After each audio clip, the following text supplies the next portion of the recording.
വിമർശനങ്ങൾക്ക് വേണ്ട പരിഗണന നൽകുന്നില്ല എന്ന വിമർശനം അതൊന്നും ഇല്ല സുഹൃത്തെ, അങ്ങനൊന്നും ഇല്ല. അതൊക്കെ നിങ്ങൾ കേൾക്കുകയാണ്, സത്യമായിട്ടില്ല. ഇത്തരം വിമർശനങ്ങളൊക്കെ നടക്കുന്നു. അപ്പോൾ അതിലൊരു പുനഃപരിശോധനയ്ക്ക് അല്ലെങ്കിൽ കേന്ദ്രവുമായി ബന്ധപ്പെട്ട ഒരു പരിഹാരത്തിന് ഒട്ടും സാധ്യതയില്ല എന്ന് ഉറപ്പാണ് അത് പരിശോധിച്ചത്. അല്ല, പുനഃപരിശോധനകളൊക്കെ ആവണമല്ലോ. ഇപ്പം ഞാനൊരു തീരുമാനം എടുത്തുകൊണ്ട് അത് മാത്രം ശരിയെന്ന് പറഞ്ഞ് വാശി പിടിക്കേണ്ട കാര്യം എന്താ?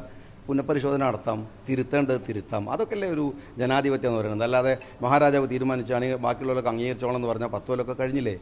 ഇനി ഞങ്ങൾക്ക് ചർച്ച ചെയ്യുന്നതിന് പ്രയാസമില്ല. ആളുകളോട് ഇനിയിപ്പോൾ ഞാൻ പറഞ്ഞ എന്ന് എനിക്ക് പിറകോട്ട് പോകുന്നതിന് യാതൊരു പ്രയാസമില്ല. കാരണം ജനങ്ങളുടെ ഹിതത്തെയോ അവരുടെ അഭിപ്രായങ്ങളെയോ മാനിക്കുക എന്നുള്ളതാണ് ബേസിക് ആയിട്ടുള്ള കാര്യം. ഇതൊക്കെ ഒരു കടുത്ത വിമർശനമായിട്ട് ആളുകൾക്കൂടെ ബോധ്യപ്പെടണം. പക്ഷേ ഈ വീടൊന്നും വേണ്ടെന്ന് പറയേണ്ടത് നമ്മളാരുമല്ല. അത്യാവശ്യം ജീവിത സൗകര്യങ്ങൾ അനുഭവിക്കുന്ന നമ്മളാരുമല്ല. അത് പറ്റ റൂട്ടുമിൽ കിടക്കുന്ന പാവങ്ങളായ മനുഷ്യരാണ്. അവരുടെ അഭിപ്രായം ഇതിനകത്ത് വാല്യൂ ഉണ്ടെന്നാണ് ഞാൻ വിചാരിക്കുന്നത്. അങ്ങനെയൊക്കെ വരികയാണെങ്കിൽ നമുക്ക് നോക്കാമെന്ന്. എന്തിനാണ് നമ്മളതിലൊരു വാശിക്കൊന്നും, ഞങ്ങളെന്തായാലും വാശിക്കൊന്നുമില്ല. എന്തായാലും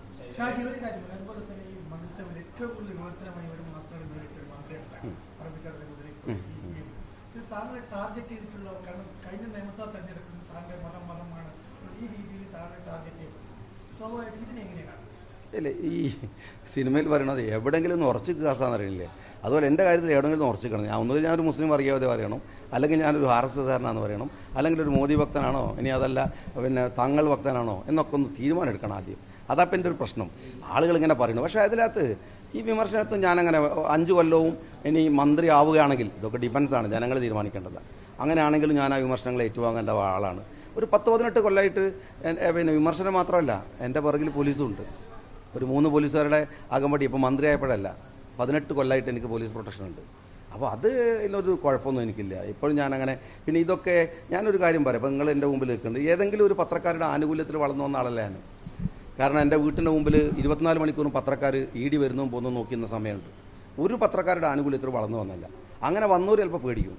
എനിക്കതുകൊണ്ട് പേടിയൊന്നുമില്ല. അങ്ങനെ ആരോപണം വന്നാൽ ഇതൊരു ഈ കൺവീനിയൻസിനെ എൻജോയ് ചെയ്യാൻ പാടില്ല എന്ന് ബിൽഗേറ്റ്സ് പറഞ്ഞിട്ടുണ്ട്. ഞാൻ ഈ കൺവീനിയൻസ് ഒന്നും എൻജോയ് ചെയ്യുന്നില്ല. ഇതൊരു ഉത്തരവാദിത്തമായിട്ടാണ് ഞാൻ എടുക്കുന്നത്. അതുകൊണ്ട് ഇതൊന്നും ഇനിയിപ്പോൾ നാളെ ഒഴിഞ്ഞു പോകേണ്ടി വരികയാണ് ഇതോ പണിയൊക്കെ എടുത്ത്. പക്ഷേ ചെയ്യുന്നത് എനിക്ക് മനസാക്ഷിക്ക് ബോധ്യമുള്ളിടത്തോളം കാണും. ഞാൻ ആ കാര്യങ്ങൾ ചെയ്യും, ഞാൻ ആ കാര്യങ്ങൾ പറഞ്ഞുകൊണ്ടിരിക്കും. ഇപ്പോൾ AK ബാലൻ്റെ ഒരു പ്രതികരണം വന്നിട്ടുണ്ട്. ഒരു രസകരമാണ്. മതമാണ് പ്രശ്നം എന്ന് പറഞ്ഞ ആളിപ്പോൾ BJPക്കും RSSനും അടിമപ്പെട്ടു. ചെറിയ മാറ്റമുണ്ടത് BJP അനുകൂലമാണെന്നാണ് AK ബാലൻ പറയുന്നത്. ശരിക്കും അങ്ങനെയുണ്ടോ?